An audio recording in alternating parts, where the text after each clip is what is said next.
For as long as he could remember, Martin Lawrence knew he wanted a career in comedy. In 1992, after years of performing stand-up in the clubs, Fox gave him his own sitcom. Titled Martin, the show went on to 5 critically acclaimed seasons. He then turned his attention to films with such hits as Bad Boys, Life, and Blue Streak. Though his career has been plagued with much publicized highs and some lows, he is now back on top with a hit film called Big Mama's House. And here is the trailer from that film. Big Mama, it's time. This baby could be here any minute. Excuse me? Well, you're the midwife, aren't you? Midwife?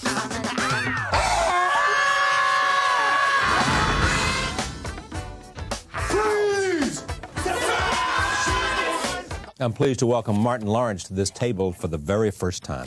First of all, thank you for coming. And thank you for having me, Mr. Rose. Yes, sir, Mr. Lawrence. $25 million first weekend out? Yes, did very well. And I'm Yes, thankful I'd say. to everybody that came out and supported the movie. Yeah. Now, there's also this, and I don't mean to bog this down in money talk, but you're in a $10 million range up there yourself, aren't you? That's what they tell me. Yeah, well, I guess you know. You feeling all right? Because people were worried about you, your friends, and people care about you because you collapsed and went in a coma. And... I'm doing great. I thank God, you know, to have another opportunity to be here and to continue on and do good things. And I feel really good. And it was when I first went through the ordeal, I had to, you know, get back to learning how to walk and things like that because it really took its toll. But you know, fortunately, I learned from it, and it let me know just how fragile life truly is, and no matter what age you are, you know, something like that traumatic can happen. So, you know, just really take care of myself. So it's a life-changing event for you, in a sense. Oh, no doubt. I think, you know, you go through something like that, it can't help but change your life, you know, and, you know, let you know, that it's just very fragile, and you know, just to be aware. Some things are beyond your control, you know, but the things that are within your control, try to do that. It ought to be said, first and foremost, that fame and money and success and celebrity and professional achievement have nothing to do with the kind of demons that can take over anybody's life. True. True. It doesn't make you feel better inside necessarily. No, it's just, you know, that's your occupation, your profession, of what you do, man. But anything that's going to, you know, sideline you or take you through the changes is going to take you through the changes, whether you work at a supermarket. It's going to take you through the changes, whether you're out to promote a big movie. Yeah. You're a human being. I can't imagine you having that, though. Did you have any of that, some sense of, why? I mean, how come I'm so lucky, I don't deserve this, or any of that kind of emotion? I think when you do something that you probably don't believe that, you know, you can't believe I'm in a movie or I'm doing this. Yeah, I hit TV shows. Yeah, and because it was a dream of yours as a kid, and when it's done and that dream comes true, I think, yeah, you are going to be stunned. I think for the rest of your life you're going to be stunned. But then you are going to question yourself and understand, try to come to understand, wow, you know, what is my strength and my spiritual belief, and maybe this is my blessing. Maybe this is what I was born to do and I'm put here to do. It didn't happen by accident. Do you feel like somehow this coma, I mean this collapse and the coma was a fire bell in the night, as they say, was a warning to you to take care of yourself? No doubt. I believe, because I came, you know, he brought me back from it. You know, and, you know, I went down at a time, you know, in my life when other things, you know, were doing very well. I just had finished Blue Streak and everything, and it was just one of them things that it could come at any time. So no doubt, I think it was a life-changing experience, and it allowed me to really wake up and say, wow, don't get so consumed in all the things that go with this fast-paced entertainment business, and appreciate the little things and the beauty of life, and the children and the grass and all the things, you know, that may seem small to others, but truly big in the big picture. How's Jasmine doing? She's doing wonderful, thank you. Well, she must be, what, 6 years old? 4. 4? She's 4? Yeah, getting big. Yeah, makes a difference, doesn't it? No doubt. I think that's, you know, children are just truly blessings in our life, and you know, to take the time with them, you know what I mean, sometimes could truly mean more than any toy you can give them. Yeah. Let me talk about Big Mama. The idea came from whom for this film? Well, it was written by Darryl Quarles, a very fine writer, and that's how I got the script, through my agents and managers. And when I read it, I thought it was a funny script, had a lot of heart, some humor, you know. And I really wanted to get involved and, you know, try to make something happen a little different within a Southern flavored character. We got the story there pretty much from the trailer, but tell me what the story is. And who? Well, I play a detective, FBI agent that goes undercover we're tracking a escaped convicted convict, and his girlfriend is the connection to him. And we think if we can get close to her, we can get close to him to catch him. You know, he's done some very mean things, and we want to get him, you know, within time. You know. And she's going back to Georgia. And she's going back because she realizes he's out, because she doesn't want anything to do with him, and she's running from him. So we need to find out what it is that she really knows about him, and so we try to get close to her, you know. And her grandmother happens to be going out of town because something came up, and her grandmother needs to be there in order for her to come, and my character to even, you know, get close and find the information. Now we have a movie. Yeah, here you have a movie. You have a movie. There is this too. You finished this thing in record time. Yeah. I mean, you were actually, your editor was editing before you finished shooting. Yeah, they wanted to get it out, you know. They being the studio? Or? The studio and, you know, the people involved on production and everything. And it was something I think we all felt really good about it. And we really wanted to get it out, you know, within the summer, you know, at a good time to have the audience, the people enjoy what we were enjoying. What do you want to do now? What I want to do now, I just want to keep doing the best that I can do, growing first and foremost as a you know, man and you know, good person, and in my career, you know, continue to give people good work, you know, and quality work, and things that they really can really enjoy, and know that, you know, anytime they've gone out and seen a Martin Lawrence movie, if I did anything, television, albums, anything that I've stand-up comedy tours, is that I put my heart into it, and I really want them to get the best of what I'm giving them. You pretty much have a sense of who you are, and are willing to, in a sense, say, if you're not willing to do it my way, then we're not willing to go your route. I think of the time that, was it Miramax that wanted to play around with one of your performances? The NC-17 on my concert film, and I could have easily took the R, you know, and but they wanted me to compromise some material that I really thought I wanted the audience to really see and to know about me, and not to say they get the watered down version and go boom, and then see me live and go, well, we never saw that. I wanted them to know me for what I do in stand-up, because I'm not ashamed. I love what I do, and the way I am on stage is that's what I do. So you took it to HBO and it did all right. Well, we did it together, and you know, Miramax and all of them distribute. But when I went through that and taking the NC-17, for me, it was early on in my career, and it was one of those things that, don't you know, if you put an R on this, you would make so much money. Well, it was worth it to me to be richer in not compromising my work and what I truly believe, than to just be richer, have more money you know, at that time on that film, you know. How do you where do you draw the line in terms of how blue the material is? I probably really don't draw the line. There's no place you wouldn't go, huh? There's no words, no place I wouldn't go if it's funny. But when it comes to if it's funny, it's where you draw the line. Then no, I don't really draw the line. I mean, if it's funny, it's probably no limit. It's like, well, you're gonna talk about that. But if it's really, you know, if it's just really, really funny, some things you gotta go with. But I draw the line when it comes to probably talking, you know, about people that I maybe really don't know.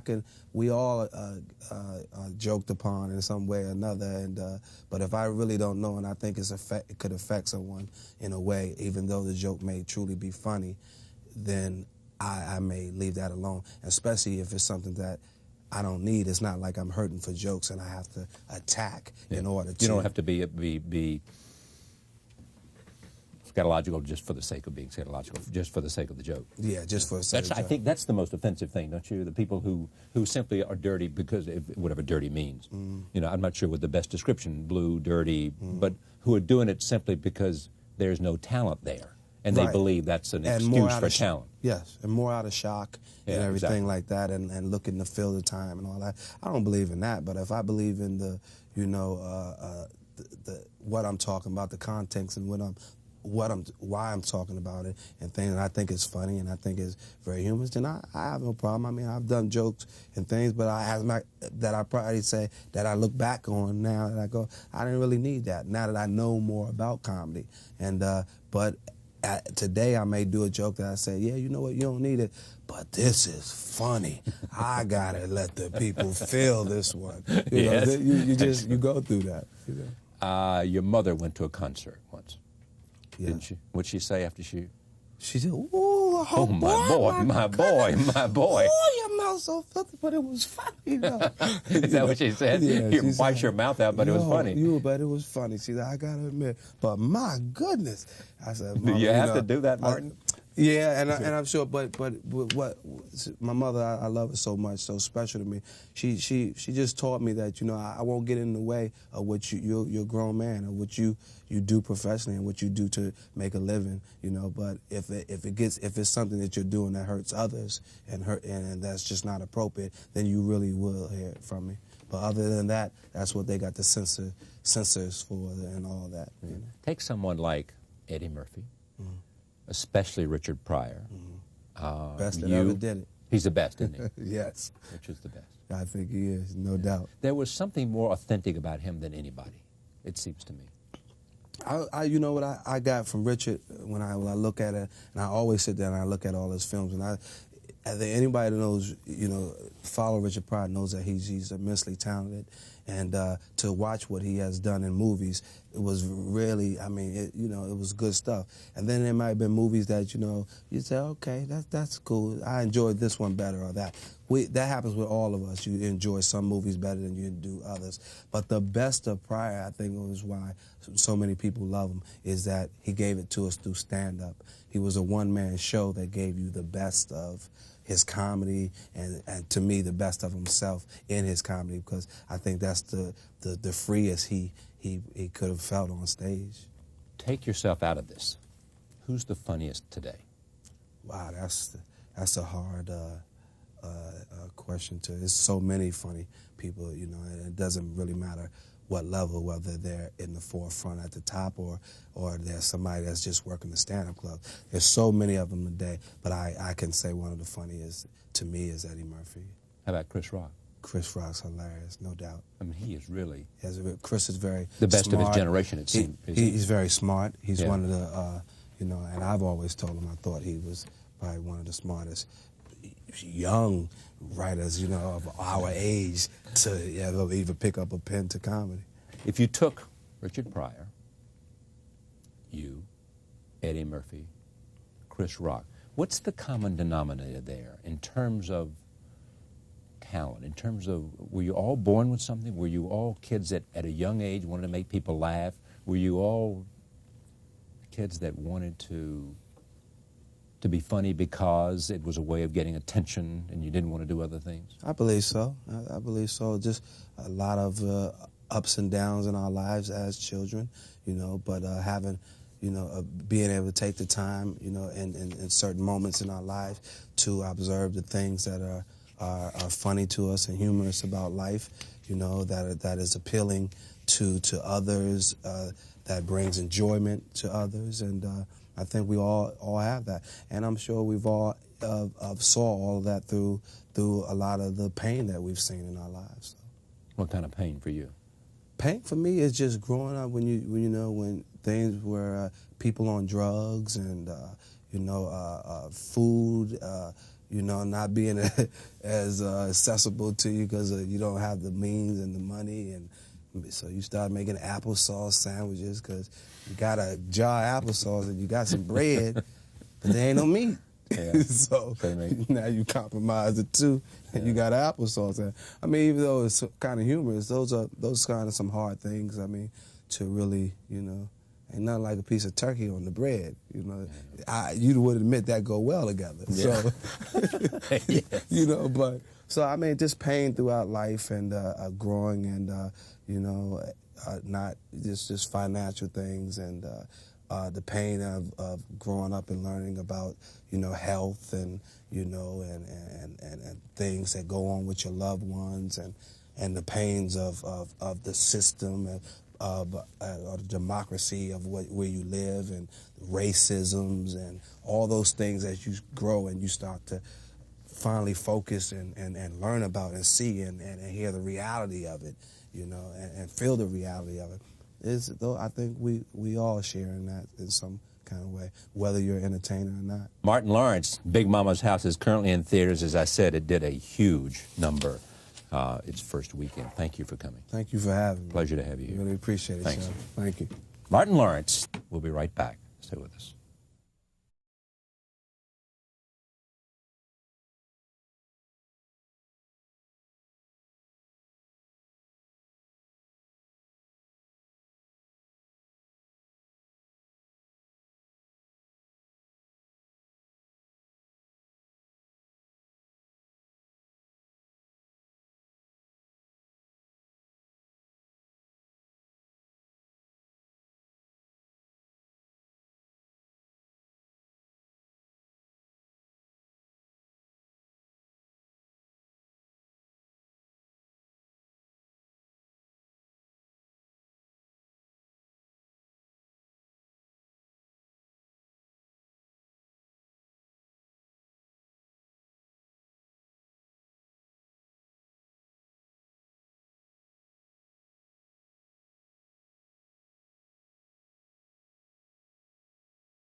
It has led to a new civil rights bill